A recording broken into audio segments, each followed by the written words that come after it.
For today's job, I'm going to be swapping out this old Federal Pacific panel with these huge safety hazards in the Northern California area. They are very common. I'm swapping these out very often. A lot of the insurance companies around here won't even cover your house if you have it. So I swap these out all the time from insurance companies not covering somebody's house anymore.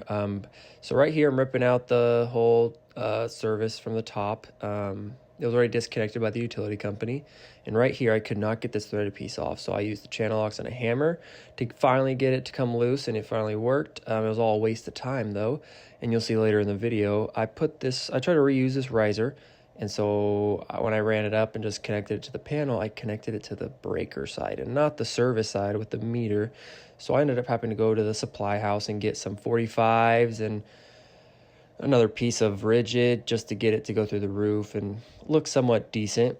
And I had to get this crazy strapping idea out with all thread. And you see them right now, I'm putting in just regular wood screws, but that's just temporary until I go to the supply house and get some bigger lag bolts that I forgot.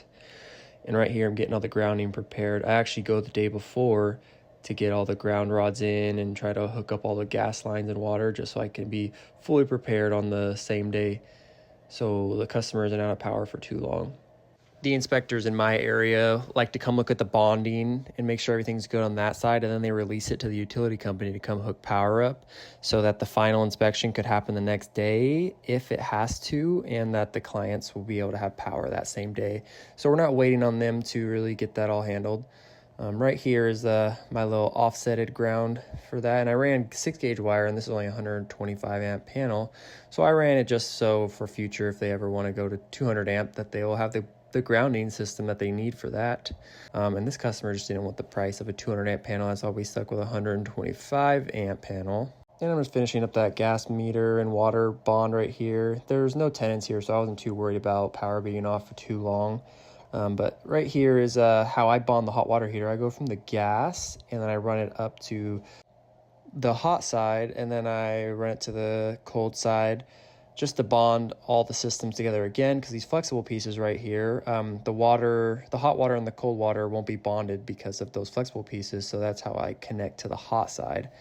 And right here, I'm just trying to squeeze as many of these wires as I can before I have to splice them. This panel was laid out totally different than the panel that I took out. So I had to extend a lot of these wires just to reach the breakers up top. Right here, I'm doing all the neutrals, trying to get all the wires as neat as I possibly can. With these panel swaps, the wires never work with you the best, so you try to get it as neat as possible and just make it so the panel looks somewhat decent and somewhat wire managed. And right here, my main feeder is coming in, landed and torqued, and here I'm labeling the faceplate of the panel. And right here, I had to get creative with my strapping. I saw this when I used to work for a big commercial company. We did this for some 4-inch conduits going up for internet to strap the conduits to the wall before they entered the building. And here's the end result, all labeled up and strapped up and just waiting for utility company to come through and hook up the power.